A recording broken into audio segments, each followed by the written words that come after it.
Fala pessoal, muito boa noite, tudo bem com vocês? Sou o André e nós estamos mais uma vez com um episódio fantástico do nosso quadro Histórias de um Amor Raro, com a família que vai contar uma história pra gente aqui que é fantástica. E eu tenho certeza que essa história, além de tocar o teu coração, vai poder contribuir para aquilo que você está vivendo. E eu tenho certeza também que para outras pessoas. Então, eu queria te convidar, antes de nós iniciarmos o nosso episódio, a compartilhar com o maior número de pessoas possível, né, esse episódio. Pega o link aí do YouTube, começa a colocar nos grupos da família, dos amigos, começa a compartilhar nas suas redes sociais, porque eu tenho certeza que vai ser um episódio enriquecedor para a sua vida e para cada um que for assistir. Então, nós contamos com você. E hoje nós estamos recebendo aqui conosco, né, a Adriele, mas o Luiz, que são partes aí do Famílias Raras, já estão com a gente já tem um tempo, né? Quase um ano já de Famílias Raras, vocês já estão com a gente aqui. Primeiramente, quero dar para vocês as boas-vindas, dizer que para nós é um prazer tê-los à mesa, poder compartilhar, poder ouvir, conhecer mais da história de vocês. Tenho certeza que vai enriquecer a minha vida, a minha casa, ao nosso instituto, mas também cada um que vai assistir. Sejam muito bem-vindos, fiquem bem à vontade na mesa. A casa é de vocês, então fique bem à vontade mesmo para falar. Eu queria que vocês se apresentassem um pouquinho quem é o Luiz, quem que é a Adriele, para a gente já conhecer um pouquinho da história de vocês também. Legal, boa noite pessoal, boa noite a todos. Obrigado, André, obrigado pelo convite, tá? Eu sou o Luiz, sou o pai da Isabela e da Ana Luísa, né? A gente vai contar um pouquinho da história da Isabela.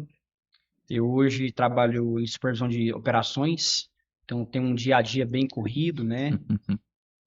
Mas faz parte da vida e a gente vai poder contar um pouquinho da história. Que Ok? legal.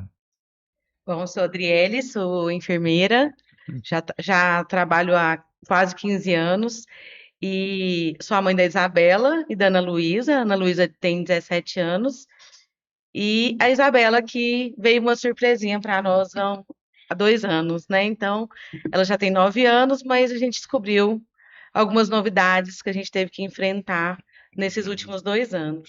Que legal, muito bom, né, ver que a Andrea já faz parte da área da saúde, né? Eu falo que eu caí de paraquedas na área da saúde. Às vezes a gente participava de algum pré-anestésico com o Samuel, o médico perguntava, você é da área da saúde? Fez, sou, doutor. Formei lá na medicina, lá na UTI, na verdade, 3 meses de UTI com o Samuel, a gente aprendeu muita coisa, né? Então, veio muito cedo para nós a questão da raridade, os desafios, e eu creio sim que vai ser legal poder ouvir um pouquinho de vocês aí, como é que chegou a raridade, né? Até você falou que a Isa ela chegou, né, vocês descobriram tem 2 anos apenas aí a raridade, mas como é que foi isso? O que vocês perceberam? Como é que foi a questão do diagnóstico? Teve ou não teve diagnóstico? Como que foi? Conta para nós um pouquinho. Na realidade, desde quando eu engravidei da Isabela, foi uma gravidez um pouco diferente, né? A Isa foi muito esperada, porque ela tem uma diferença da irmã de 8 anos.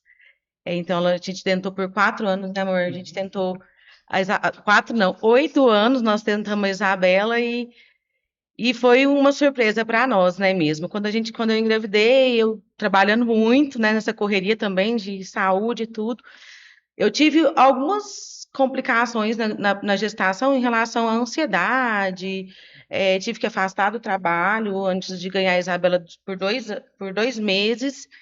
E quando a Isabela nasceu, tudo acabou, sabe? Aquela ansiedade, aquele medo, eu fazia questão de fazer tudo por ela, cuidar. E quando ela nasceu uma criança normal, com uma pigar normal, tudo certinho. Mas na segunda consulta dela, o médico, ela tinha umas manchinhas no corpo, a gente fala café com leite, ela até me falou. Eu até perguntei o que poderia ser, ele falou, não preocupa muito com isso não. Isso pode ser de uma síndrome, mas não preocupa não. Às vezes, ele me perguntou do olhinho dela, que era um pouquinho puxado, que era pra gente observar ao decorrer do desenvolvimento dela, e assim a gente fez, né? Mas a gente não preocupou muito com isso. Mas aí a Isabela cresceu, né? Com 1 aninho, 2, 3, a gente percebeu que ela tinha algumas dificuldades na fala, bem monossilábica mesmo, aí a gente não quer ficar comparando, né, com a irmã e tudo mais, a gente percebia, achava que era diferente, mas não tratava isso como um empecilho, falava, deve ser dela mesmo.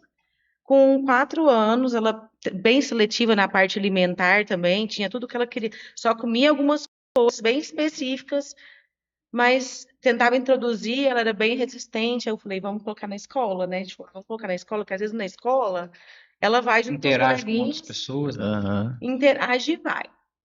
Aí, quando ela entrou na escola com 4 aninhos e meio, a professora ficou observando, olhando tudo, até no final do ano, quando eu fui, ela falou, ai, Adriele, fiquei um pouco preocupada com a Isa, porque eu achava ela muito quietinha na dela, mas com o tempo eu fui vendo que é dela, timidez e tudo, eu falei, ah, ela é um pouco assim mesmo, depois que ela conhece, ela consegue Uhum. interagir, brinca, gosta e tudo. E foi assim, foi no final de 2019, né? 2019. Aí veio a pandemia, ficou sem estudar, né? Ficou em casa, trabalhando muito. O Juninho também nem era home office, ele ia para a empresa lá sozinho mesmo, e trabalhava muito. Acabou que passaram quase 2 anos e a gente meio que deixou ela ir desenvolvendo no tanto dela, mas sozinha, só com os primos. Aí quando terminou, que ela foi voltar para a escola, que terminou a pandemia, que ela foi retornar para a escola, a gente percebeu algumas coisas, mas interessante. Primeira que eu me lembrei agora também. Antes dela voltar para a escola, que ela voltou em 2020, né, em fevereiro de 2020. A primeira vez que ela teve uma síncope assim diferenciada que a gente nunca tinha percebido foi dia 1º de janeiro de 2022. Estava em casa, tinha almoçado, né, Uhum. com a família do Juninho, que era de fora, a gente almoçou junto, fomos para casa, deitamos um pouquinho depois do almoço, ela dormiu, a gente dormiu, acordamos para sair. Aí ela levantou, foi no meu quarto e falou, mamãe, eu não tô bem. E eu pensei, ah, essa menina tá de onda, né? Tava brincando, pulando, fazendo Uhum. tudo. A Juninho olhou, ah, não sei não, será que ela tá querendo chamar a atenção? Tem essas coisas de pai, né? Aham. Aí, de repente, ela ficou muito pálida, ficou bem hiporresponsiva. E a gente começou, não, vamos sair, vamos no parquinho, para ver se a gente animava ela e tudo. Saímos no meio do caminho, ela começa a vomitar. Vomitou muito, ficou bem molinha. Eu falei, ô, tem alguma coisa errada. Deixamos minha filha com o pessoal e fomos para um hospital particular para ela ser atendida. Chegou lá, na hora que eles avaliaram, os próprios atendentes lá, na hora que fez a primeira avaliação, já falou: não, entra com ela para a sala de emergência. Bem pálida, bem assim, fisicamente mesmo, não estava bem. O médico veio, avaliou, fez soro, fez medicações para náusea, e aí ela dormiu. Ele pediu alguns exames de sangue, que imaginou que poderia ser alguma coisa em relação à parte infecciosa. Nós ficamos lá mais ou menos umas 3 horas, ela acordou, colheu os exames. Ele viu o primeiro resultado do exame e falou: olha, por enquanto não tem infecção. Mas faltou de urina, ele falou, depois dá uma olhadinha, né? E assim foi. Ela ficou bem depois, foi para casa. Gente, no outro dia eu procurei o pediatra dela, nós fomos lá, ele faz uma bateria de exames, descobriu uma rinocinusite. Ah, então foi infeccioso, ela tá assim porque é infecção. Aí tratamos a infecção, tudo certinho. Aí ela começou as aulas, em fevereiro. 2 semanas de aula na escola, e aí de repente, olha no meu celular, tinha uns 15 minutos, tinha várias chamadas não atendidas, mensagem da professora Adriele, pelo amor de Deus, dando falar que você tem 15 minutos, a Isabela não está bem, você precisa vir na escola o mais rápido possível. Saímos desesperados lá, chegamos Uhum. junto na escola praticamente. Chegou lá, ela bem molinha, bem empocorada, e nessa época ainda usava máscara, né? Então Uhum. a tia viu que ela estava mais quietinha, sentada na cadeira. Quando ela tirou a máscara dela para conversar, ela estava muito pálida, fosse alguma coisa. Ela até, os criancinhas até contam, as amiguinhas da escola. A tia correu, pediu, chama alguém, por favor. Tem uma enfermeira na escola, a enfermeira já veio, ficou lá junto com ela. Nós levamos novamente no outro hospital. Aí chegou lá, ela medicou de novo, aí a médica, uma virose, é uma vasovagal que ela pode ter quando ela vomita. E assim, pode ser, fiquei pensando, né? Pode ser que Uhum. seja, né? Mas vi alguma coisa estranha. Aí a própria enfermeira da escola fala, e olha que eu sou enfermeira, hein? Adriele, é muito estranho. Pode levar essa menina no cardiologista, porque eu acho alguma coisa referente ao coração. Uhum.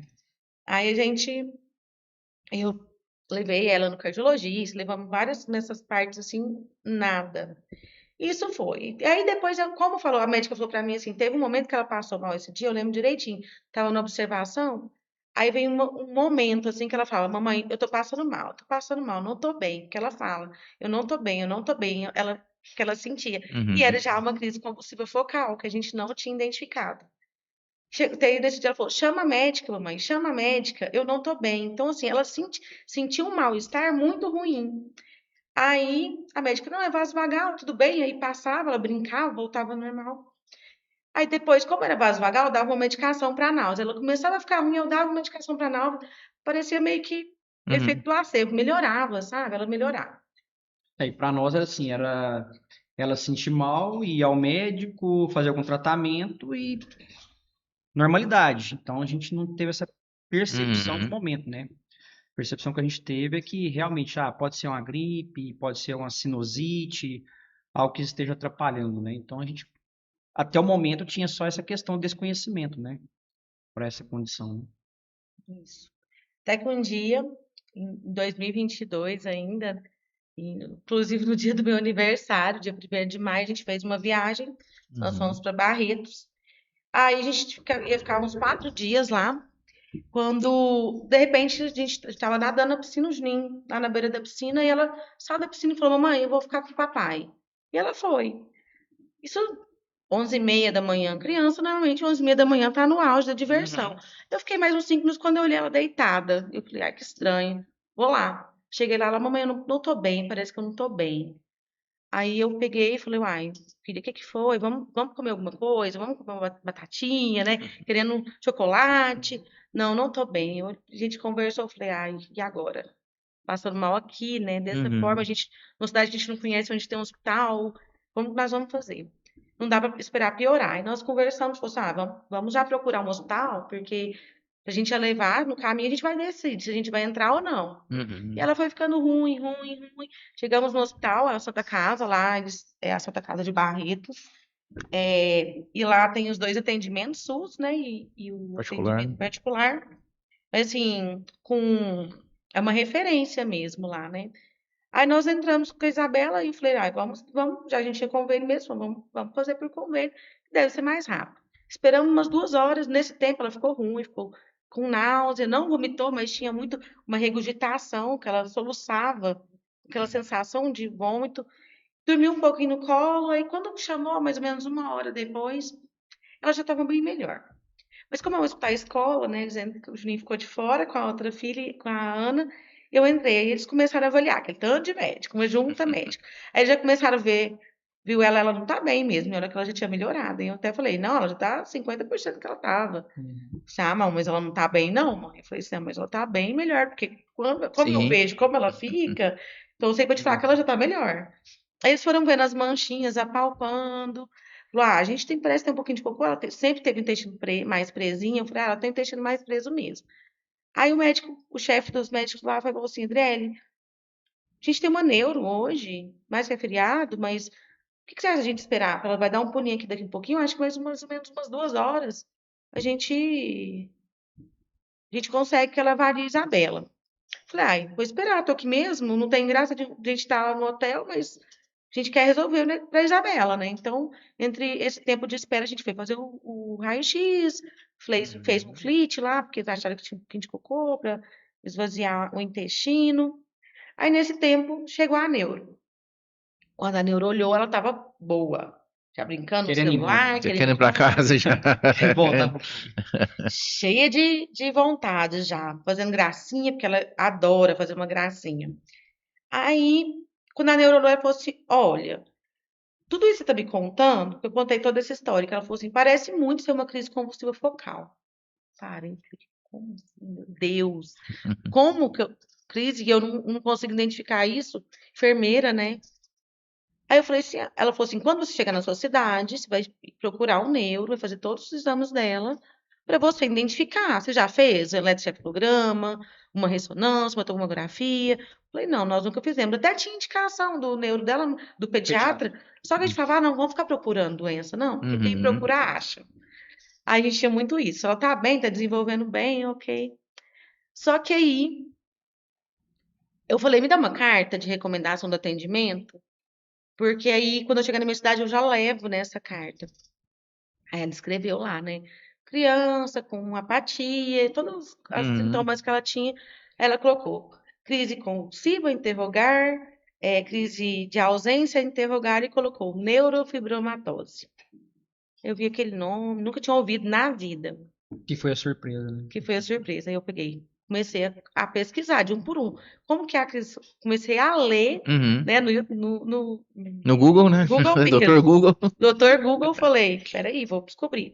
Na hora que eu joguei, por último, neurofibromatose, fui lendo. Uhum. Eu olhei, pegava no YouTube também algumas coisas, que tinha algumas palestras, eu olhei, mandava no celular, não dormia à noite.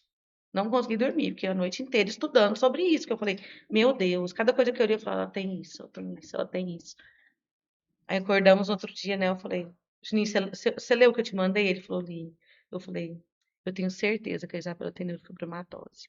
Porque nos critérios clínicos fala assim, que a partir de 2 sintomas, sinais ou sintomas, Uhum. é indicativo para acompanhar como se fosse o paciente que tivesse a neurofibromatose. Só que a Isabela já tinha 5.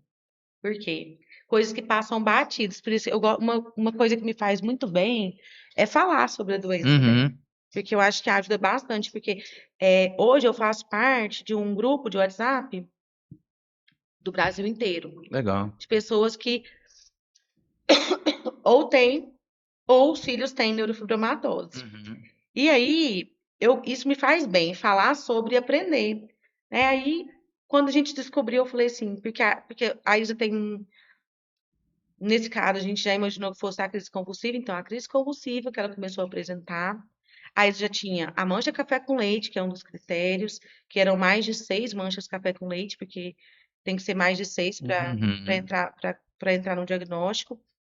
A Isa já tinha dificuldade na fala, dificuldade no aprendizado, que a gente já vinha percebendo na escola, né? A voz um pouquinho rouca, porque algumas literaturas já falavam que eu tinha lido em relação à voz rouca.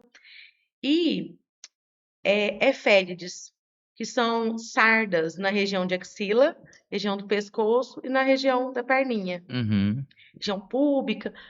Quando eu li, eu falei assim, ela tinha já 2 anos e eu achava que isso era normal, nunca imaginei que isso ia significar uma doença genética rara, né? Uhum. Então, com isso, a gente chegou a Uberlândia, né? Viemos para casa, assim, com o coração apertado, porque quando você olha no Google, ele mostra o pior da doença, Sim. só as coisas ruins.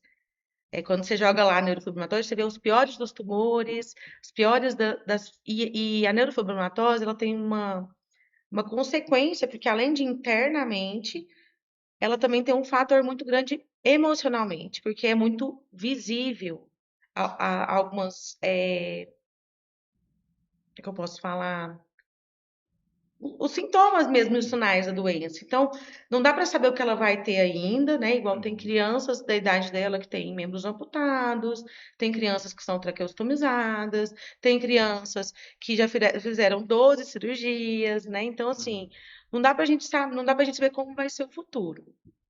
Aí chegamos em Uberlândia, fomos no pediatra dela, fez vários exames, aí já veio o eletroencefalograma totalmente alterado. Fez a ressonância totalmente alterada. Aí voltamos no neuro. Fomos no neuro. O neuro realmente ela já tem. A gente já sabia, né? Então, Uhum. agora que Ressonância também mostrou algo um pouco muito diferente, né? alterado. E o Ela já medo tinha feito a primeira ressonância já alguma vez? Ou foi a nunca Não, primeira que ela fez? foi a mesmo. primeira. Aí, como essa doença, ela é o quê? Ela é uma alteração genética lá no gene. Falta uma proteína que chama neurofibromina. Uhum. Com a falta dessa proteína, leva ao quê? Um crescimento desordenado de células, seja ela de pele, seja ela de órgãos internos, normalmente mais em pele, mas tem vários fatores. Então, na NF1, que é uma das classificações da neurofibromatose, ela pode ter outras complicações. Tanto é que a gente levou no oftalmo, ela já tem os nódulozinhos na córnea que são benignos. A maioria dos tumores da NF1 são benignos.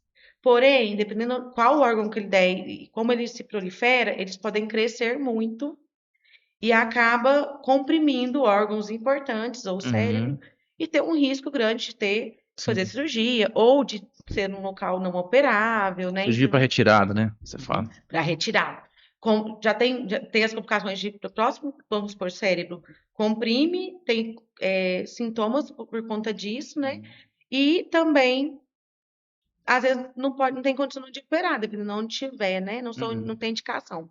No olho também tem o glioma de nervo óptico, que pode se desenvolver normalmente até 12 anos. Até hoje a gente faz acompanhamento 6 em 6 meses, né? Do oftalmo, justamente para a gente acompanhar, e a cada ano de ressonância. Ela já fez 3 ressonâncias já, porque quando ela começou com anticonvulsivante, ela entrou em crise, ela levantou do quarto e ela sente, é muito interessante a crise Ela tem a convulsiva. percepção. Ela tem a áurea que fala da crise convulsiva. Ela sente e ela avisa. Ela, mãe, eu não tô bem, eu não quero ir pra escola. Aí eu fiquei, você não tá com onda.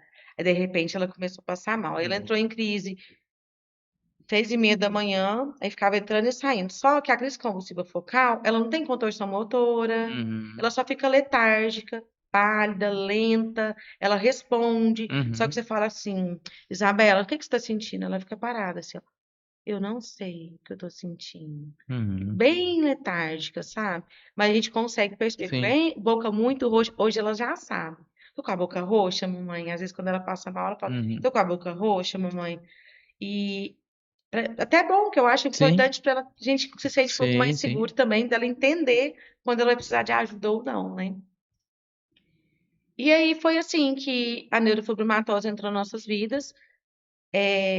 Igual eu falei, eu aprendo a cada dia, né? Com tudo que acontece. É muito difícil, porque a gente não sabe como será.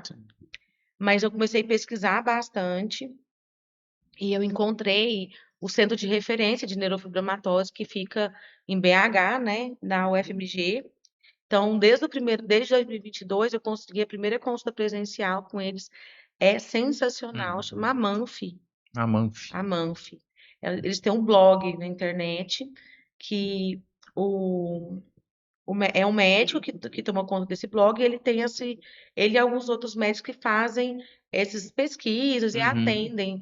A especialidade deles são dermatologistas, interessante, Nossa, que doença legal, né? de pele.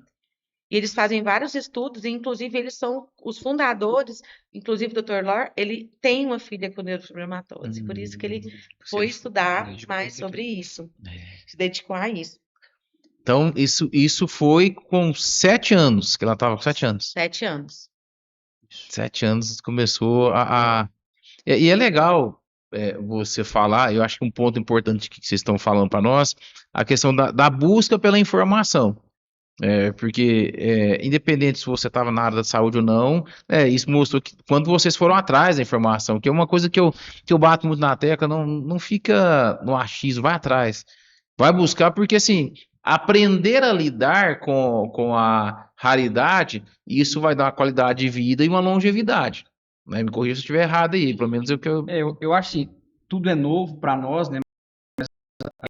Mas uma estudiosa do assunto. Sim. Está dentro da área de saúde, então tinha muitas situações em que acontecia, que às vezes ela não se desesperava, mas ela tinha já feito um estudo em si da situação. Então, quando a gente passou a procurar informações da neurofibromatose, os sintomas que a Isabela tinha, a gente não ficou assim na questão assustados, né? A gente começou a avaliar as informações, avaliar o que estava passando com ela e o que a Adriela já havia estudado. Então, tem muitas informações que ela descobriu que fazia parte do processo, Sim. né? E quando a gente foi também nesse centro de referência, a gente foi muito bem acolhido, né? Foi meio que uma consulta, meio que para tranquilizar nós do que estava acontecendo, então, do que poderia acontecer, do que estava por vir, ou que pode vir, né? Então, foi muito tranquilo nesse ponto. Então, acho que a Adriana, em especial, ela procurou muito mais informação. Né? Então, ela passou a estudar isso e vai se acontecendo as coisas, e é meio que assim, a gente já tem informação do que pode acontecer. Né? Então, isso acho que favoreceu um pouco na questão de lidar um pouco mais com a surpresa que a gente teve. Quando vocês chegaram lá para fazer a primeira consulta lá no centro de referência, como é que chama mesmo? Amanfi. Amanfi. Do Amanfi, como é que foi para vocês, né? Conversar ali realmente e ver que existem outras crianças, outras famílias que estão passando, né? Ou já passaram naquele momento que vocês estavam começando a viver. Como é que foi não só a sensação, né? Porque acho que é uma mistura de alívio e desafios, né? Conta para nós como é que foi. Acho que foi uma sensação de segurança mesmo, sabe? A gente saiu de lá bem tranquilo, de saber que até classificar, porque como a gente fala de doença rara, muita gente não conhece, Sim. muitos médicos não conhecem, não sabem tratar. Então tem muito isso. Não preocupa com isso, não.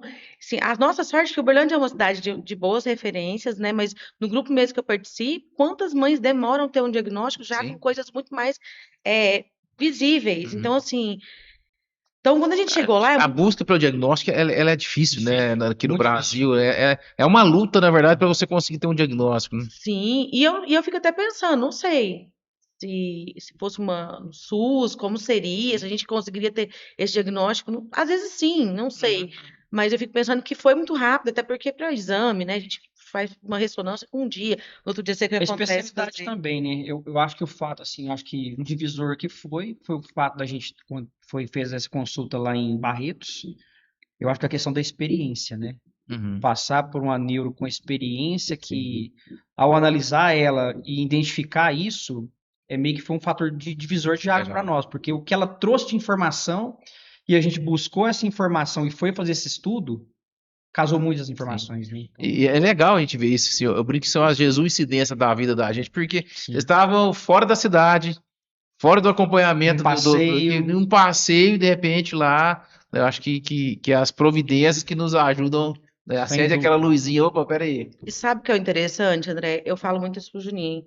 A gente podia ter descoberto isso com um mês de vida. Se a gente tivesse investigado lá atrás, pelas manchas, procurado já algum especialista focado com isso. Mas eu falo, acho que a gente, às vezes, deu um pouco de culpa de pensar que se a gente tivesse descoberto antes, ela já tinha feito algumas coisas antes, como reforço escolar, como fono. A gente podia ter dado algum recurso maior para ela, de terapias mesmo. Então, veio um pouco de culpa, mas eu acredito muito em Deus. Eu acho que tudo tem sua hora. Uhum. Então, eu acho que foi o momento de descobrir. A crise convulsiva veio para a gente descobrir, porque às vezes se a gente não tivesse a crise convulsiva, não seria um diagnóstico muito mais Possivelmente muito mais difícil, difícil. porque dificuldade de aprendizado, pós-pandemia, autismo, N outros diagnósticos que poderiam, TDAH, então, N outros diagnósticos que poderiam Quadrado, né? mascarar Uhum. aí o que ela diagnóstico. tinha. Então, a gente já consegue procurar e quando a gente fala no centro de referência, assim, para mim de verdade é fantástico. Por quê?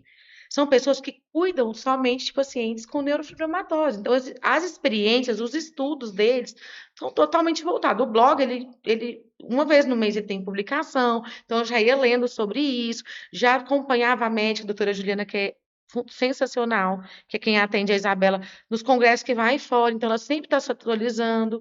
Então, quando a gente chegou lá, ela fez todos esses anos, foi quase 2 horas de consulta, né? Extremamente acolhedor.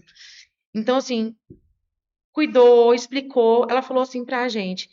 A gente já foi na segunda, né? Foi uma Presencial. consulta que eu até me recordo que foi uma consulta em família, né? Uhum. Porque no dia foi todo mundo, ou seja, todo mundo entrou para dentro do consultório. E sem pressa, sabe? Sem preocupação. Ela atendeu a gente como a gente precisava ser atendido, com muito acolhimento, e foi explicando o que a gente ia preocupar em cada fase da vida da Isabela. Olha que Olha, legal. agora nós temos que preocupar com a coluna, com os olhinhos. Porque ela já não tem o plexiforme, porque plexiformes são tumores que dão na parte interna do corpo e que crescem muito. Tem uma moça que é exclusiva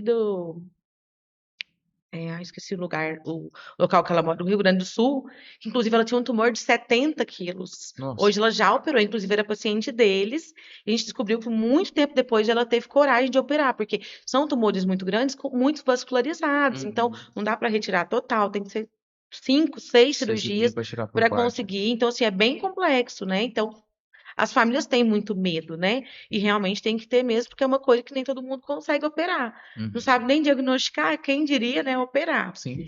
E foi muito esclarecedor. Então, ela fala pra gente, ó, esse ano a gente vai preocupar com isso. O ano passado, 2023, na segunda consulta, foi muito bom, porque como a Isa está com dificuldade de aprendizado e hoje é o que tem mais impacto para nós, Sim. é a dificuldade de aprendizado dela, porque se você olhar para a Isa, assim, né, por mais que ela tome um anticonvulsivante, você não consegue perceber, às vezes, alguma diferença nela, Uhum. no dia a dia, assim, brincando com as crianças, mas na hora da alfabetização, sim. Ela tem 9 anos, e agora que ela está pré-alfabetizando, ela não lê ainda completo, ela lê palavras simples, Sim. casa, carro, avião, mas coisas mais simples. Formação que ainda ela não consegue fazer a junção, né? Que é um Nossa. ponto da neurofibromatose, né? Na parte da Fazer aprendizagem. essa junção de pensamentos Sim. e associar isso. Então, é um dos pontos também que a gente interpretou e viu isso, né? Acontecer também. E é bom poder entender, né? Eu vi um relato, inclusive, no blog da Amanf, falando que uma psicóloga, ela já é formada, mas tem neurofibromatose, e ela falou que depois de um uso de uma medicação para concentração, que foi um divisor de águas na vida dela, quando ela descobriu e que ela começou a usar essa medicação para focar. E ela fala que lembra claramente da mãe, da professora, achando que ela era preguiçosa, que ela não queria fazer. E a gente, às vezes, tem esse pré-julgamento. Sim. Então, a gente entende, eu acho que a gente saber a dificuldade que ela tem, que é uma coisa que eu busco muito, que eu sempre busco, é saber qual que é as dificuldades que ela vai ter em cada ponto da vida para eu poder ajudar. Uhum. E lá no centro de referência, uma das coisas que ela falou assim, André, a Isabela vai poder fazer o que ela quiser na vida. Ela tem a fase leve da doença, né? Então ela tem, não tem, por enquanto, né? Igual eu falei, pode acontecer. Não sei se você já viu, a doença dela também é aquelas pessoas cheias de verrugas no corpo que chama neurofibromas. Uhum. Então tem pessoas que têm mais de 1000 neurofibromas. Não dá nem para tirar esses neurofibromas. E isso mexe muito com a parte emocional e psicológica. E normalmente começa no final do adulto, no comecinho do adulto jovem ali, 17 para 18 anos, que começa a vir. Então a gente não sabe se ela vai ter ou não, e quantidade que ela vai ter ou não.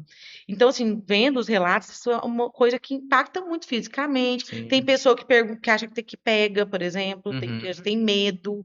Então, existe um preconceito em cima, né? existe, inclusive nosso mesmo, né? Que às vezes, quando a gente não conhece, pessoal, o que que é isso? Hoje eu sei o que que é. Então, se eu ver uma pessoa e falo, opa, peraí, eu quero até te conhecer pra gente trocar uma ideia. Então, lá a doutora Juliana falou, ela vai poder ser o que ela quiser, só que nunca espere da Isabela o resultado igual uma outra criança que não tem a dificuldade que ela tem, não tem a doença que ela tem. Exemplo, às vezes ela pode, ela falou, eu tenho uma paciente que formou para fisioterapia. Só que normalmente a fisioterapia faz em 4 anos, ela gastou 5 anos e meio. Né, amor? Lembra dela falar? Sim. Por quê? Às vezes algumas matérias vai demorar para ela assimilar aquilo. Então, aprender a ler. A mãe sofre muito, né? Chego lá em casa, tem dia descabelada, choro na reunião, sai da reunião de pais chorando.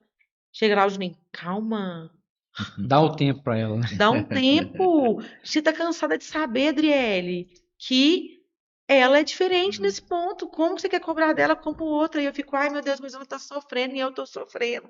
Tá difícil. Então, assim, a gente se ajuda muito. Eu acho que a possibilidade de a gente estar junto porque eu acho que é um privilégio, né, meu e deles, a gente estar junto, porque eu acho que ter um diagnóstico sozinho é muito difícil. A gente tem uma família que nos ajuda muito, de muita fé. Isso ajuda demais, que é nossas âncoras, né? E ela e tem muito isso, eu acho que é o equilíbrio. Eu com emoção demais, ele com a razão, e a gente vai se equilibrando, sabe? Senão a gente. Eu mesmo, que sou muito ansiosa, dou. E é importante ter esse cuidado, esse ponto de equilíbrio, realmente, porque né, eu lembro que várias vezes, lá na UTI, a Marina, ela normalmente é mais tranquila e eu sou explosivo. Lá inverti, eu era mais tranquila, era mais explosiva. Acho que mãe, né? Mãe quer fazer, mas eu acho que isso é saudável, isso é bom, até mesmo porque tira pesos, né? Tem hora que você não vai estar legal. Isso tá legal, tem hora que é vice-versa. Acho que isso é saudável. Uma das coisas que eu até sempre falo, né, aqui, ou pergunto também, que como é que isso foi para o casamento? Porque uma coisa é a família estar, né, diante de uma situação, e agora, na parte mais, vamos dizer, mais profunda ali da família, que é o casamento, como é que foi isso para vocês? Vendo os desafios que vocês estão vivendo, porque mudou radicalmente a vida de vocês, né? Quer falar primeiro? Sim, e assim, acho que sem dúvida, né? Essa questão da união faz muita diferença, né? A gente tem todo esse apoio familiar, mas assim, para nós, dentro do convívio de família, a Adriele estudou muito do assunto, descobriu muitas informações, né? Então, em algum momento, isso dava até uma tranquilidade para mim, em questão de poder entender, opa, ela já conheceu um pouco do assunto, apesar da ansiedade por tá dentro da área de saúde, vai lendo algumas coisas, isso vai levando a outra situação, né? e aí bate aquele desespero. Então, eu acho que eu consegui, nesse ponto, trazer para ela essa questão de que, ó, vamos vencer isso juntos. É uma situação que, igual a gente comentou, a gente tem muita fé. Sim. Então, o ponto de união tá ligado a essa fé também, né? Então, para nós, acho que foi bem tranquilo nessa questão de vamos vencer essa situação junto, né? Ainda mais, né, vocês falaram uma coisa importante, né, a Adriana falou que tem muita mãe que sofre sozinha, né? A gente sabe aí que mais de 80% das famílias são desfeitas quando chega uma raridade ali, a mãe uma mãe solo com grande desafio, né? Então, eu gosto muito aqui porque aqui na ONG, graças a Deus, a maioria dos pais estão presentes, né? Eu acho que isso é importante. Eu acho que também traz para nós, né, para você que está nos assistindo aí, essa mensagem, né, que é importante a família no desenvolvimento da criança. Eu lembro que no Samuel, quanto mais eu e a Marina estavam bem, o Samuel respondia bem. Quanto mais a gente desenvolvia, não só o relacionamento, mas a família em si, em torno, né, a doutora Daniela falou, ó, gente, o Samuel tá aqui, então vamos todo mundo, cada um vai olhar de um lado, do seu lado, e vamos desenvolver para ir. E o Samuel dava muito salto de crescimento, então eu acho que isso é legal, né, vocês falarem, porque talvez alguém lá do outro lado vai estar, não tá legal. Acho que eu vi uma vez uma pessoa dando um relato aí que ela foi no psicólogo, a pessoa falou, mas como é que você tá querendo tratar do outro mais do que tratar de você? Se você não tá bem, o que você tá dando pro outro? Isso. Aí ele falou assim, mais profundo ainda, se você é o que mantém tudo financeiramente, porque ele era o único que trabalhava, como que você não cuida de você e se você morrer? Vai morrer de dominó, efeito dominó? Então, eu acho que isso é uma das coisas legais de ver. Eu acho que é muito isso mesmo. O equilíbrio, né? E eu falo assim, a gente sempre tá junto. Nas boas coisas e nas ruins coisas. Eu falo que o Juninho é um presente de Deus. E uma das coisas que acredita que minha mãe você tá me falando isso, minha mãe me falou uma fala que quando eu cheguei de viagem, eu deixei o Juninho lá em casa, quando a gente descobriu, né, nós mesmos, eu deixei ele quietinho lá e fui lá na minha mãe, meu pai, falei, tem uma notícia para contar para vocês. A Isabela tem uma doença genética rara, é assim, me desabei naquele momento. Depois fui para casa, meu pai falou, tá tudo bem, a gente tá junto, minha mãe também. E eu me lembro que na semana minha mãe falou assim, filha, não fica triste não, não fica preocupada não. Deus é tão bom com você. Deus te deu um marido, tá sempre junto com você. Imagina se você não tivesse ele do seu lado. E é verdade, é porque às vezes os desafios vêm, né? Sim. E quem tá do nosso lado é quem ajuda a gente a vencer. Claro, sim. Né? Então, da mesma forma que ele me fortalece, eu fortaleço ele, a gente vai se equilibrando, porque não é fácil, tem dia que é difícil, né? Para mim ressignificar isso tudo, que a primeira semana eu não consegui trabalhar, eu peguei 15 dias atestado, para mim fazer os exames, consolidar. Eu falei, ai meu Deus do céu, vai dar tudo certo, mas aquele medo, quando eu peguei a primeira ressonância, falei, minha filha tem um tumor, e agora? Corri num amigo meu, falei, pelo amor de Deus, olha esse exame pra mim, o que que ela tem?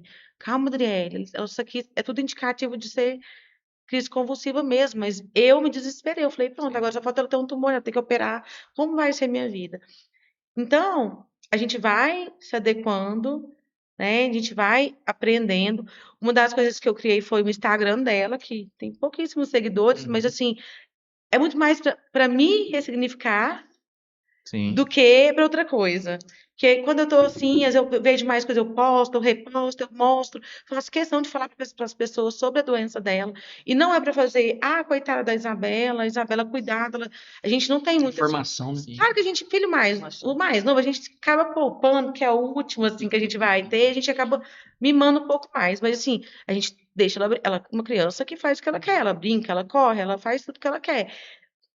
Mas para mim é importante as pessoas saberem, porque às vezes para não vir um pré-julgamento, a Isabela fica abraçando demais, pega demais, e tem uma justificativa para isso. Então a primeira coisa que eu faço é falar para as pessoas na escola o que ela tem.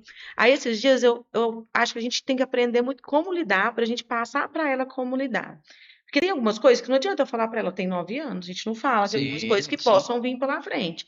Mas algumas coisas a gente já fala, igual ela toma anticonvulsivante todos os dias, manhã e tarde. Ela toma medicação para para atenção. Então, todo dia. Ah, por que eu tomo remédio, mamãe, no começo? Ela tomava antissolução, né? Ah, filha, porque senão você passa mal, lembra? Ah, não, então eu tenho que tomar meu remédio. E nunca deu problema pra tomar remédio, ela só perguntava. Hoje ela toma comprimido. O comprimido é enorme, ela põe 2 na boca e bebe. Toma. Super tranquila, lembra, super tranquila, não tive nenhuma resistência. Mas esses dias, deve ter uns 6 meses, fui buscar ela na escola e ela entrou no carro e falou: Mamãe, a minha amiguinha falou assim pra mim: Isabela, você tem uma doencinha. Aí eu parei, né? Respirei fundo. Veio lá no meu estômago, assim, veio um nervo, assim, uma raiva. Falei assim, é hoje que eu vou nessa escola, eu quero saber quem é essa menina. E a primeira sensação que eu teve. Aí eu parei e pensei, meu Deus, mas por que que essa menina falou isso pra ela? Fiquei pensando, né? Ela falando e eu pensando. Falei, gente, só pode ser porque eu falei pra mãe. Levei a informação pra mãe. Aí eu parei e pensei, se eu levei a informação, se ela tem informação, vai vir alguma coisa, tem que aprender a lidar com isso. Porque às vezes como eu vou lidar com a situação que ela vai aprender. Eu pensei, eu falo, não sei de onde, foi Deus, né, que veio. Falei assim, mas espera aí, você tem uma doencinha, não tem, Isabela? Aí ela parou, falou, eu tenho? Falei, você não toma remédio todos os dias? Normalmente, quem tem doenças toma um remédio, igual o vovô toma remédio de pressão, é por conta de uma doença. Então, você tem uma doencinha, filha, tá tudo bem. Algumas pessoas têm doenças. Aí ela falou, quietinha assim, meio tímida, falou, mas você tinha que falar pra mãe dela, mamãe? Aí eu parei, pensei e falei, por que, Isabela? Você ter uma doencinha é um segredo? Aí ela falou, uai, não.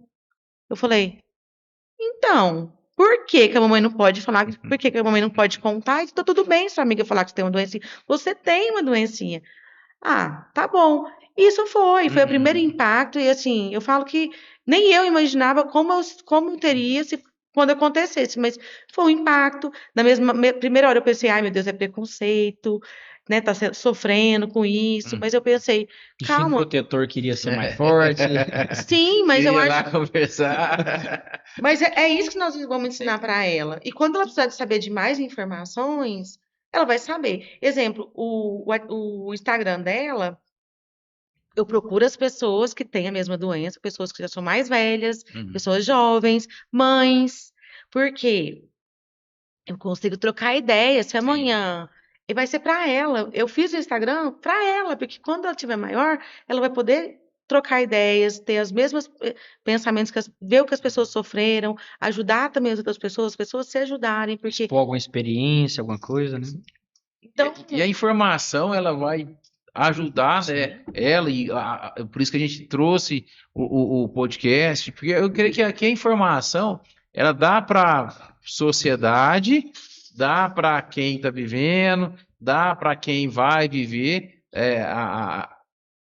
né, o manejo, de como lidar com as situações. Porque uma das coisas assim, que eu via muito na época do Samuel é pela falta da informação, pessoas passavam, né, dificuldade, não sabiam atrás de medicação, atrás de direitos, não sabiam com o que eu estou lidando. E eu sempre penso que se eu corri uma jornada aqui, eu não preciso que o Luiz corra a mesma jornada. Se eu tenho a informação para dar, ele vai continuar daqui para frente.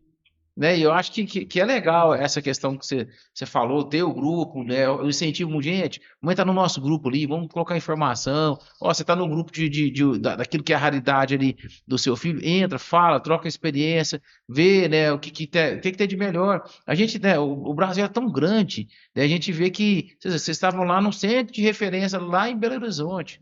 Pô, nós estamos a 550 quilômetros de Belo Horizonte, mais ou menos. Quantas pessoas que poderiam estar indo lá e não sabem ter. Eu conheço uma mãe, a Gisele, né? A mãe a menina dela tem uma doença também muito rara. E acho que hoje ela tem 18 anos, se eu não me engano.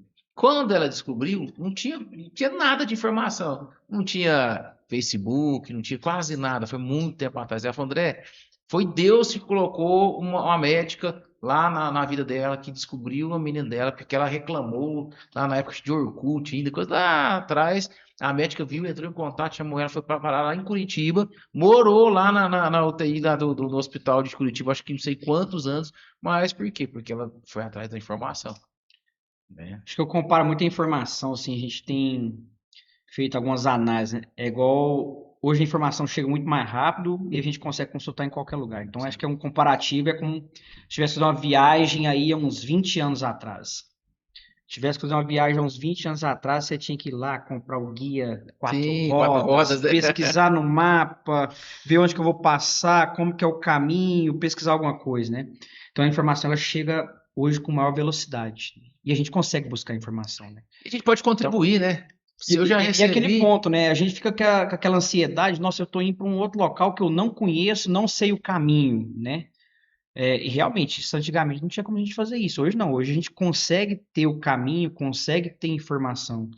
Então, acho que essa praticidade que a gente consegue hoje, realmente usufruir dela, sem dúvida alguma, né? Para facilitar. Eu vi uma pessoa fazendo uma palestra, falando algo que ela conseguiu traduzir uma coisa que eu falo há muito tempo. O GPS, para me levar ao local que eu quero, a primeira coisa que ele precisa saber não é a rota que eu vou pegar, é onde eu estou. Sim. Aonde eu estou vai fazer ele olhar para as possíveis rotas para chegar no destino que eu quero.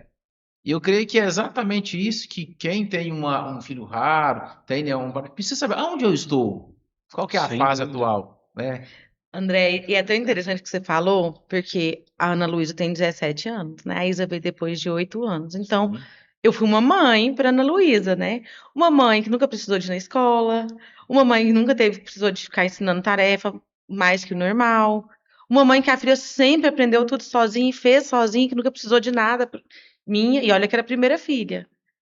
E de repente chega a Isabela com essa outra necessidade. Eu falo que eu aprendo a ser mãe da Isabela.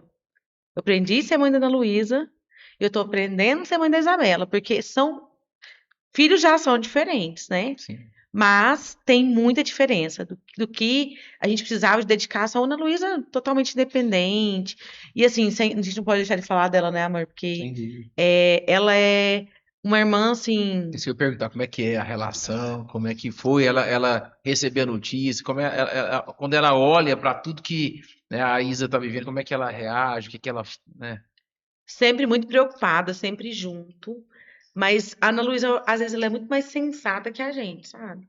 Até nas coisas, alimentação, porque como ela é muito seletiva, ela tenta introduzir muito mais alimento, ela briga muito mais com a irmã. Não, Isabela, tem que comer assim, porque até 5 anos, a Isabela só comia eu colocando na boca dela. Senão ela não comia. E eu nem sabia do diagnóstico. Uhum. E eu fazia, porque senão ela não comia. E aí a Ana Luísa sempre brigava com a gente. Mamãe, não pode Tá ser acostumando assim, você mal. está acostumando mal. Mesmo com o diagnóstico, ela entende, mas ela acaba nos equilibrando em algumas coisas também, sabe? Muito sentada, mas extremamente protetora com a irmã, sempre junto, preocupada, quando passa mal, tá junto. O remédio, quando, mamãe, deu remédio para Isabela. Então, assim, sempre muito preocupada, assim, ela é quase, não é mãe, né? Mas é uma irmã muito presente na vida da Isabela. Então, tanto é que ela depois que a gente descobriu a doença, ela nunca sabia o que ela queria fazer, né? Agora ela já fala, eu quero fazer medicina, porque eu quero estudar essa parte também, eu quero entender um pouco mais a doença da Isabela. Então, assim, isso também trouxe alguma coisa para ela de interesse. Eu acho que quando tem alguma coisa assim, saber a Despertou, né? informação, despertar essa informação, acaba deixando a gente mais tranquila, né? Saber o Uhum. que fazer. E uma coisa que eu vejo muito no grupo que eu participo também lá das mães, é porque as mães sabem mais do que os médicos, é muito Uhum. interessante, porque o neuropediatra da Isabela, por exemplo, eu perguntei, a primeira coisa que eu perguntei, quantos pacientes você tem com essa doença? Ele falou, tenho ela e mais um. Pensei, ai meu Deus, eu preciso de mais alguém, dá pra você me falar. E o outro só descobri, era um menino de 1 ano e pouquinho que ele contou, né? E, uma coisa que eu esqueci de falar que é importantíssimo. Essa doença, ela é 50% transmitida se o pai ou a mãe tiver genético, e 50% de uma falha genética ali no momento da fecundação. Então, pode ser ou por pais ou pela uma formação genética. Então, a gente não fez, a gente nem procura fazer exame para saber se a gente é, porque a gente não tem nenhum Sintomas, né? sintoma, a gente não tem perfil para, né, dificuldade, essas coisas, nada na pele, então a gente não tem.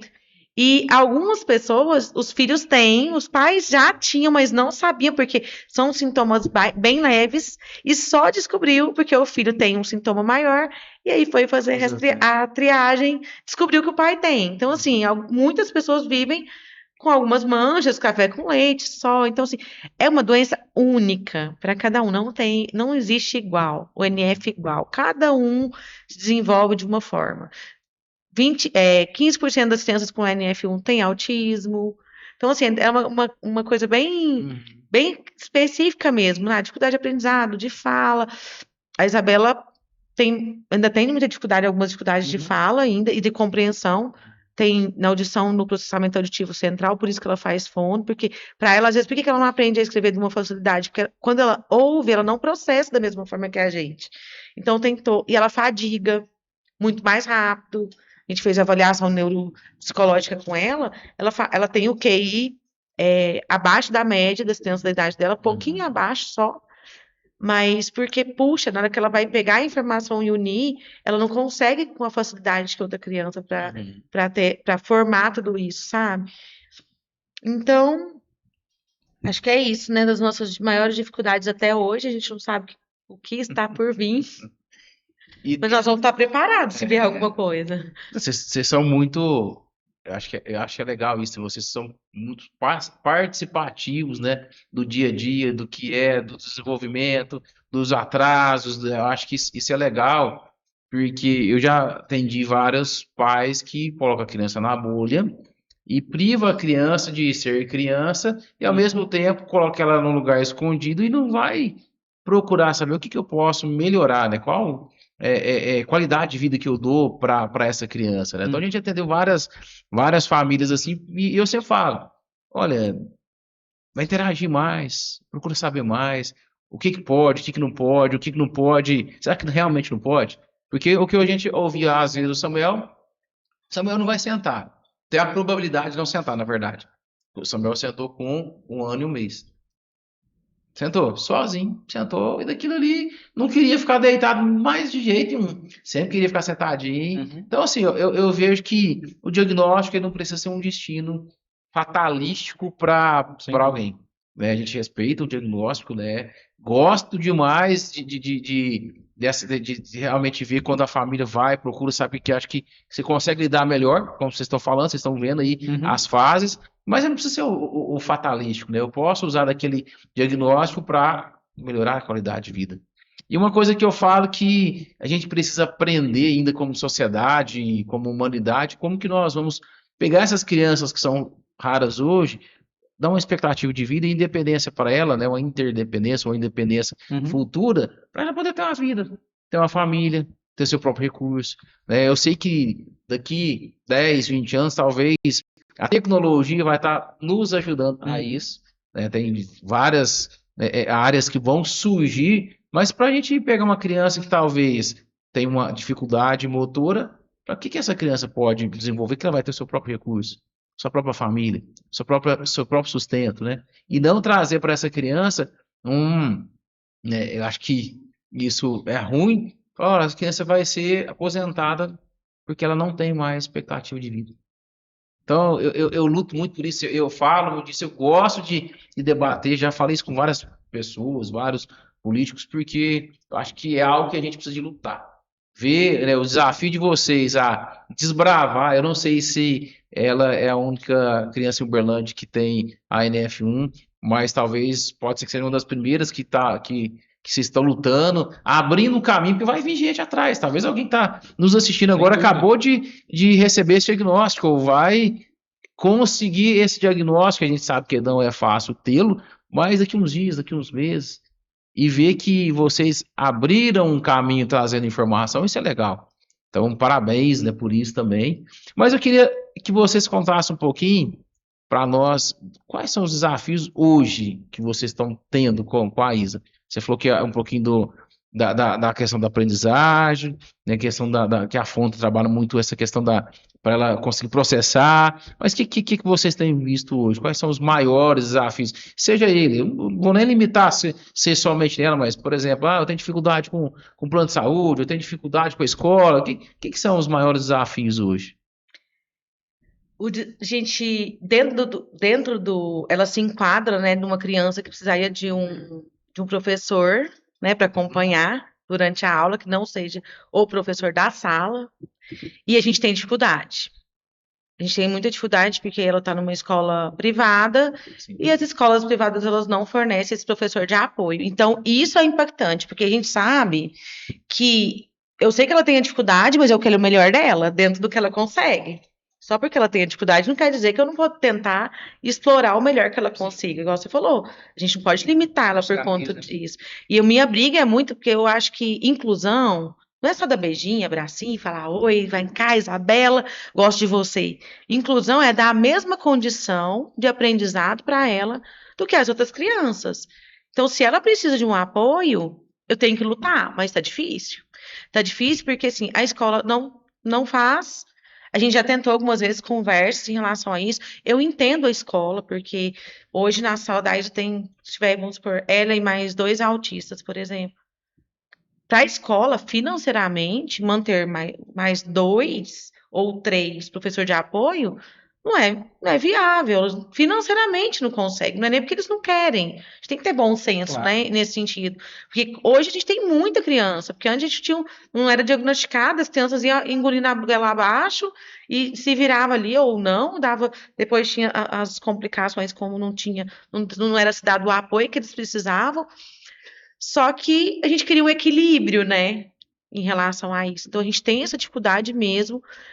Já pensamos em levar para a rede pública mesmo, porque lá eles já conseguem fornecer, mas também a gente já chega informações para a gente de pessoas mesmo que também não são professores, são só um apoio, que também não são especialistas. Então, você fica naquele equilíbrio. O que eu faço? O que é melhor para ela? Às vezes a gente tem dificuldades de entender o que seria melhor. A gente tenta fazer o melhor, mas a gente tem algumas dificuldades nesse sentido, sim.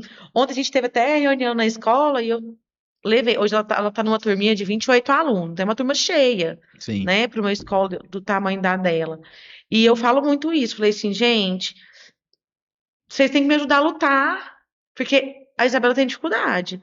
E se eu tivesse um filho, tivesse uma sala com 3 crianças que demanda mais tempo da professora, eu também ia lutar para ter pelo menos um professor de apoio na sala, porque o rendimento, o tempo a mais que ela fica com a Isabela, ela está deixando de dar um aprendizado melhor para o filho de vocês. Então, assim, eu tento, de uma certa forma, mostrar para eles que não é só para a Isa que é ruim. Uhum. Que para os filhos deles, se não tivesse professor de apoio, também é ruim. Só que é difícil. Ver a empatia de pais que não têm crianças atípicas é muito difícil. Eu já chorei na sala de aula quando eu vi as mães no ano retrasado, falar que os filhos estavam lendo, e a Isabela não, de chorar, desabar. E eu não via empatia no olhar de ninguém. Eu só via cada um querendo saber do seu filho. E ninguém falou assim, poxa, Adriele, vem cá. Tudo bem, você precisa de alguma coisa? Umas 2 ou 3 mães que já me conheciam, a gente já tinha. Sim, mas os demais, assim, eu vejo muito isso, sabe? Parece que as pessoas precisam sentir na pele. Falta um pouquinho de empatia, sabe, das pessoas. Então, e olha que eu fico pensando, eu compartilho até nossas rodas de conversas, né, no Famílias Raras, semana retrasada que a gente teve, foi até divididinho, e uma das coisas que eu falei que eu faço questão de vir, eu descobri a Famílias Raras por uma amiga que é psicóloga, ela acompanhou tudo comigo desde quando eu descobri, e alguém falou para ela dessa doença, dessa Famílias Raras, da ONG. Ela falou assim, no mesmo momento que ela falou assim, já vou seguir, eu já vou, tô lá. Só se for, assim, alguma coisa muito séria para eu não estar, porque é aqui que eu consigo ressignificar, aprender, porque eu também não aprendi, ninguém me ensinou a lidar com uma criança que está na cadeira de roda. Ninguém me ensinou, eu sou enfermeira, mas ninguém me ensinou a lidar com o pai de uma criança que usa um BIPAP. Eu sei lidar com adulto com BIPAP, meus pacientes lá que eu cuido. tem ventilador, mas com uma criança não, eu fico sensibilizada, eu não sei o que falar. Então, é aqui que eu aprendo. Eu falei, não dá para só julgar as outras mães também, eu tenho que ensinar. Mas é difícil, eu entendo, porque elas falaram assim, olha, às vezes uma deficiência física e fala, tadinho, ele não merece isso. Para a mãe, isso é muito pesado. Coisa simples, que para mim é pesado, de só te falar assim, nossa, tadinha, ela não sabe ler até agora, vamos supor. Eu vou ficar mal, né? A gente fica no interno da gente. Sim, e é natural, vamos dizer assim, e sentir porque tá falando da nossa, talvez da nossa joia mais rara, né, o nosso filho, e lidar com essa emoção é importante. A gente sempre fala isso nas rodas de conversa, que quando eu exponho, eu dou a oportunidade de alguém olhar e falar, peraí, deixa eu te ajudar porque você precisa. E quando eu tenho somente a minha verdade, aquilo ali se torna uma realidade, e aí que a gente vê realmente, por exemplo, uma família que não é rara, comete a mesma coisa, porque a única realidade dela, ela não tem uma raridade. Quando ela se depara por algo, e quantas vezes a gente viu isso com o Samuel tinha uma traqueozinha, um GTT, então eu levava no clube, as crianças ficavam assim, a criança ela não tem preconceito, só quer saber o que é isso. E brinca e tá tudo mais, mas você vê que o pai, não, cuidado, né? E eu sei que isso é o que a gente precisa de falar realmente sobre inclusão, porque a inclusão, concordo contigo, não é só uma placa para falar que é bonito, eu luto por inclusão, mas é no dia a dia. No meu trabalho, como é que as pessoas têm a sensibilidade se, por exemplo, tiver que sair para uma intercorrência? Se eu tiver que não trabalhar porque hoje meu filho está internado. Então, eu acho que inclusão vai muito mais. Ou, por exemplo, a empresa fala, olha, então eu vou te dar 3 horas do seu dia porque a sua criança ela demanda um cuidado, eu não vou cortar seu salário, não vou te mandar embora, eu estou investindo ali porque eu acredito tanto quanto você no seu filho. A inclusão vale mais que isso. E eu trabalho numa empresa que investe muito na questão da inclusão. E é interessante, sim, teve o Roberto que palestrou lá com a gente. Não sei se vocês foram lá, ele foi um dos últimos do ano passado, Robertão. E que está lá com a gente. Tem uma série de outras pessoas. E eu vejo, sim, até um dos amigos lá que coordena uma grande parte lá, ele vai estar aqui com a gente também, o Rodrigo. E a gente conversando assim para trás sobre isso, como é importante a gente olhar e ver que do outro lado, apesar de uma raridade, tem um ser humano que tem emoção, que tem sentimento, mas também tem expectativa, tem sonhos. Tem, né? E é isso mesmo. É só conhecendo a pessoa que a gente sabe a dificuldade que ela passa, porque a gente não imagina. Aliás, a gente pode pensar que imagina. Exatamente. Mas saber, com o Roberto mesmo, aquele dia que eu saí da palestra assim, pensando, poxa, eu nunca pensei nisso, e é verdade. Ele pode ter algumas limitações, mas se a gente falar, eu até brinquei, se eu falar pro meu marido pegar só o braço aqui, fazer uma transição de uma cadeira comum para uma cadeira normal, ele não dá conta. Então, quem é o fraco, né? Quem é o que tem dificuldades? Porque parece visualmente que é a pessoa que está fragilizada, mas nem sempre a pessoa consegue desenvolver tanto quanto outras pessoas que fisicamente não têm dificuldade. Sim. Então, assim, assim, de verdade, para mim, assim, eu faço questão, eu aprendo muito com as mães, como lidar também com essas mães, porque não é fácil, né, gente? Todo mundo, cada vez... Semana agora no sábado teve um momento com as mães, foi assim maravilhoso, tive a oportunidade de conhecer outra pessoa que eu nunca tinha visto, conversando com ela até pensei que ela nem fosse mãe rara, deve ser um convidado. Aí na hora que ela contou a história eu falei, meu Deus, eu falei, eu saio daqui admirando as pessoas, sabe, porque ser mãe de criança típica, né, é difícil, mas nem se compara.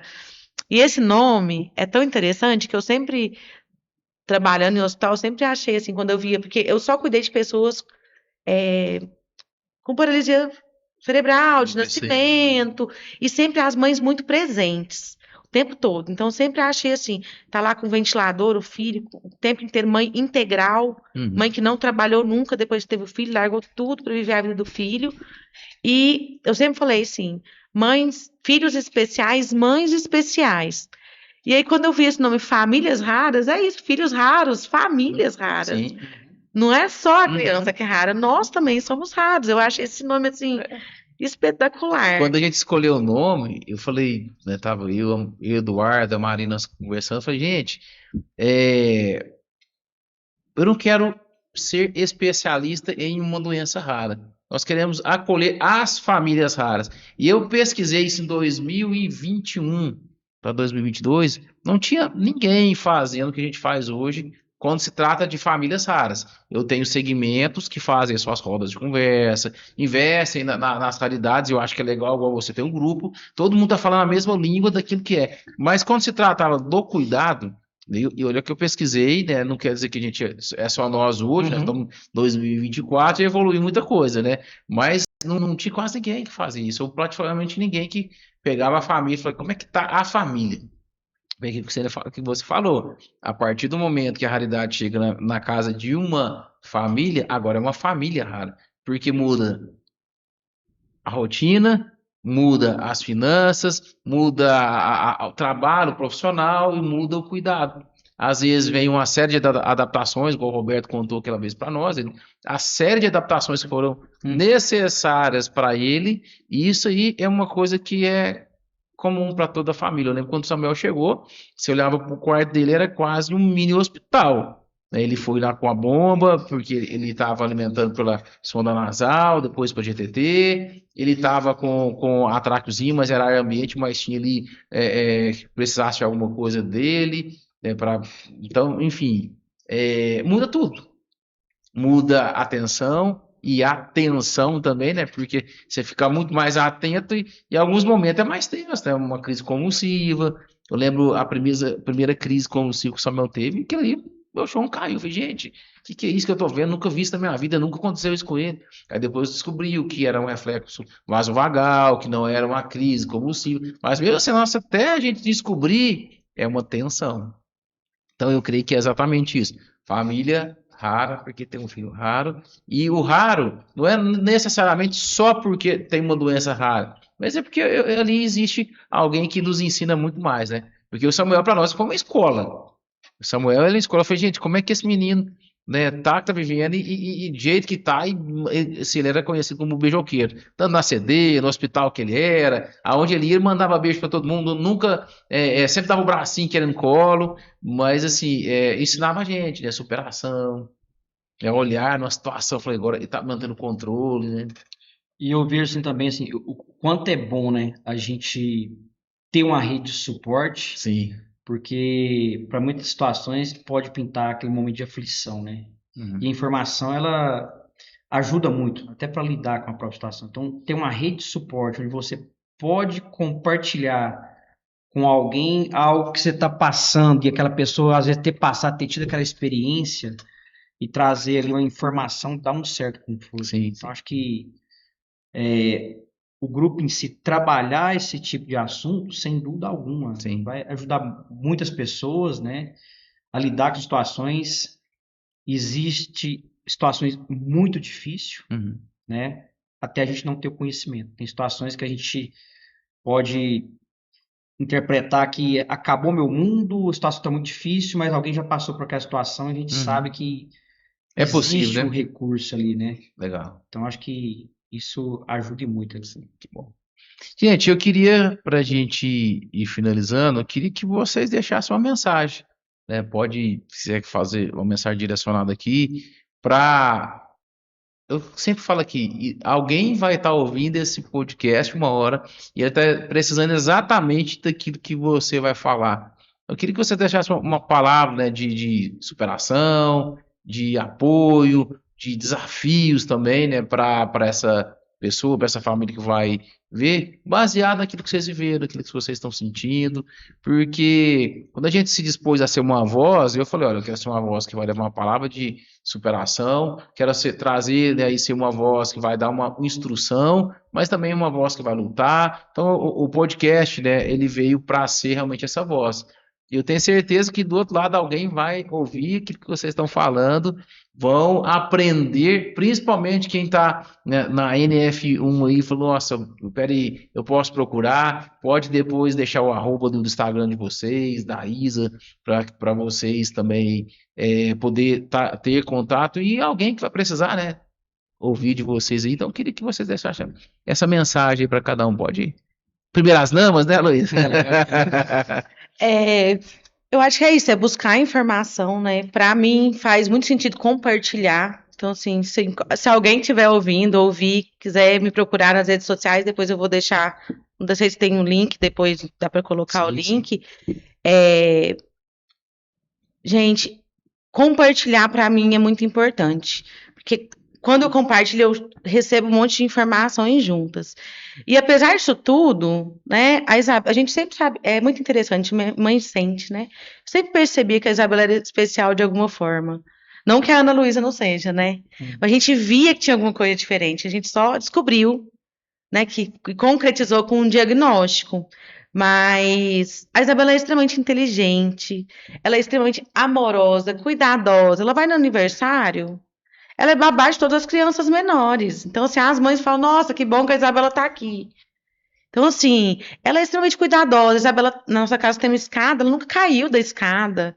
Por mais que ela tenha dificuldade na coordenação motora fina, mas ela sobe escada, desce escada com 1 ano e meio e nunca caiu. Então, assim, ela guarda uma coisa, ela sabe onde tá, ela lembra de coisas que a gente não lembra. Então, assim, ela tem dificuldade de algumas coisas, mas, por um outro lado, ela tem um sobressalto com outras.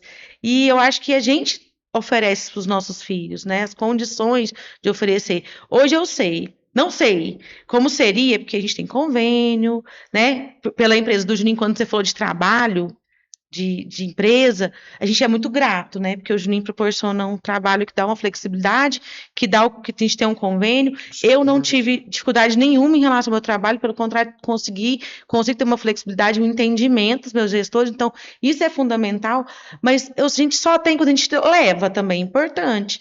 A gente tem que levar as nossas dificuldades, porque às vezes calado, sem falar nada, ninguém sabe que está difícil. Compartilha, leva a informação, porque ninguém vai saber se você não contar a dificuldade que você tem.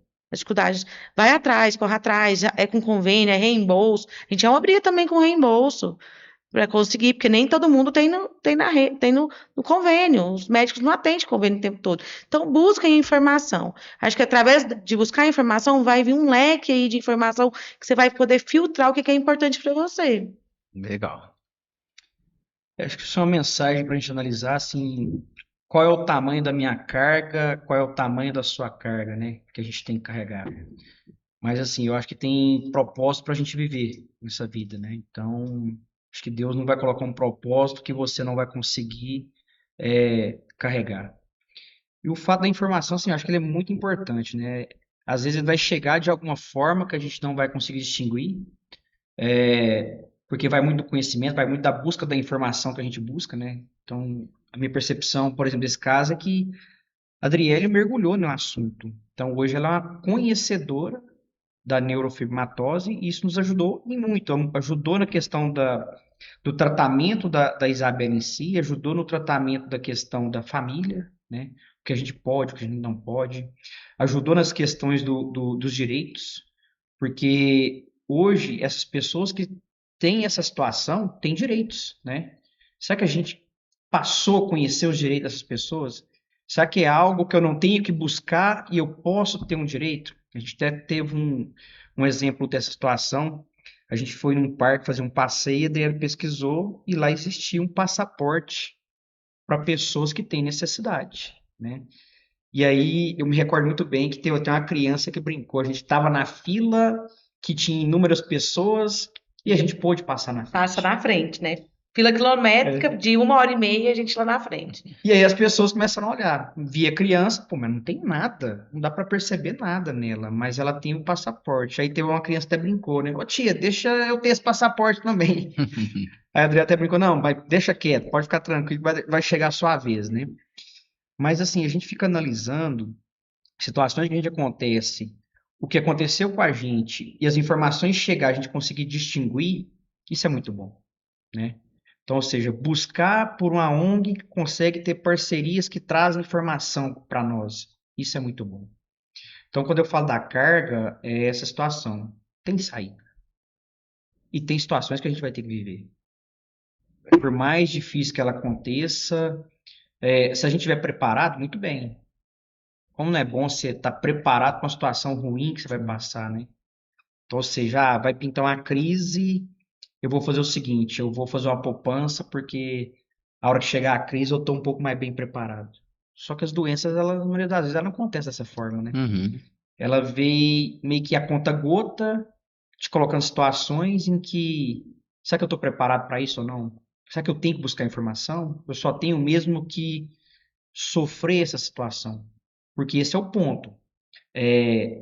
Às vezes eu estou olhando para um ponto que eu só estou enxergando aquela situação, ao contrário que se eu abrir um leque da minha visão, eu tenho outra saída, eu tenho outro caminho. É dificultoso? É dificultoso, sem dúvida alguma, né? Então, acho que assim, para doenças raras, eu penso que é um propósito que a gente tem que passar. Uns vai passar muito bem, outros às vezes nem tanto, né? Tem muitas pessoas que enxergam como problemas e, na minha interpretação, problema todo mundo tem. Uns menos, outros mais. O ponto é, onde eu posso buscar apoio, né? Uhum. Onde eu posso buscar informação? Onde eu posso interpretar que aquela situação é realmente o que vai acontecer, não tem como mudar aquilo, por mais que eu queira mudar, né? Então, acho que é isso. Acho que essa rede de apoio, ter informação, buscar informação, participar desses processos. Inclusão é um ponto muito engraçado, né? A gente fala de inclusão, igual o André comentou, a gente nunca passou por situações igual essa, né? Uhum. Então, às vezes, a pessoa que nunca foi um cadeirante, será que ela, em algum momento ela já sentou na cadeira, né, para ver como que é a situação, né? Eu trabalho numa empresa que a gente está muito voltado na questão da segurança, né, das pessoas. Então, a gente, hora ou outra, está falando da situação de que tem que passar para aquela situação de insegurança para perceber que aquilo lá não é tão legal, né? Então, a gente fica vendo algumas simulações para a pessoa sentir realmente aquilo. Então, acho que é até um convite para quem não está passando por uma situação igual essa, né? Por quê? Porque às vezes você nunca passou por uma situação igual essa, mas você tem muito conhecimento. Então, assim, a gente tem exemplos da situação que a gente fez. A gente foi ver na consulta que eu não sei se a pessoa que deu um diagnóstico passou por uma situação igual essa, mas ela trouxe um diagnóstico preciso. Ela trouxe informação para nós, né? De uma situação que ela não poderia nem estar passando. Então, acho que a mensagem é essa. Acho que tem que buscar. Tem bastante recurso hoje em dia, por mais que a dificuldade hoje é maior. Então, achar um conhecedor do assunto hoje é mais difícil, né? E eu acho que é isso. Acho que está muito dentro do propósito que a gente tem que passar, o entendimento que a gente tem. Sem dúvida alguma, é ter fé. Ter fé que tudo passa. Que legal. Fico assim, extremamente feliz em ver como vocês lidaram, lidam e, consequentemente, lidarão com os desafios. E parabéns pela caminhada, parabéns pelos desafios já vencidos, parabéns por ter esse coração realmente de olhar para a Isa e acreditar nela, investir nela. Isso é muito legal. É uma mensagem que eu sempre falo para os pais: invistam nos seus filhos, ter a fé e a esperança que vocês têm. E eu acredito exatamente isso, é um propósito. Nada acontece por acaso na nossa vida, e eu creio que, diante da situação que cada um vai viver, e do meu ponto de vista, compete a Deus colocar nas nossas vidas aquilo que Ele quer, da forma que Ele quer, Ele também dá para nós uma porção de fé que faz a gente avançar. Então, parabéns, fico muito feliz em recebê-los aqui. Creio que nós vamos poder bater mais papo, falar mais um pouquinho, quem sabe um dia trazer a Ana, a Isa aqui para falar também. Eu acho que já estão na fase de querer gostar de falar, né? Tenho certeza que o podcast vai bem mais longe, né? Ixi, é tímida, viu? É. Ixi, as duas são tímidas. É só para começar, depois que começou também, vai embora, né? Mas, assim, muito obrigado. Assim, como presidente do Famílias Raras, eu fico muito grato tê-los aqui com a gente e saber que é um lugar que tem somado para vocês. E você que está nos assistindo, eu queria te convidar, né? Faça como o Luiz e a Adriele tem participado com a gente das rodas de conversa, das palestras, tem vindo aqui contar a sua história, então vem andar com a gente. Fala que aqui é uma grande família de famílias raras. Cada encontro, cada dia que a gente está junto, isso acrescenta na minha vida, na vida de cada um, e pode acrescentar, e eu tenho certeza, na verdade, vai acrescentar na sua. Então, eu quero te pedir também para você, além de estar com a gente aqui, siga a gente nas redes sociais. O nosso Instagram é famílias.raras. O nosso canal no YouTube é Famílias Raras Podcast. E todas as semanas a gente tem colocado episódios novos. Temos compartilhado a agenda do Famílias Raras, dos encontros lá na nossa rede social. Depois também tem um grupo para aqueles que estão andando com a gente, que fazem parte da Famílias Raras, onde nós passamos as informações, nós combinamos para vir cá, vamos bater um papo, vamos contar a sua história, no nosso quadro que tem sido para mim um prazer fazer. E então eu queria te pedir, nos ajude, compartilha e fica ligado, porque na próxima semana você vai estar ouvindo a história de uma outra família rara, que eu tenho certeza também que vai acrescentar para você. Muito obrigado e até o próximo episódio.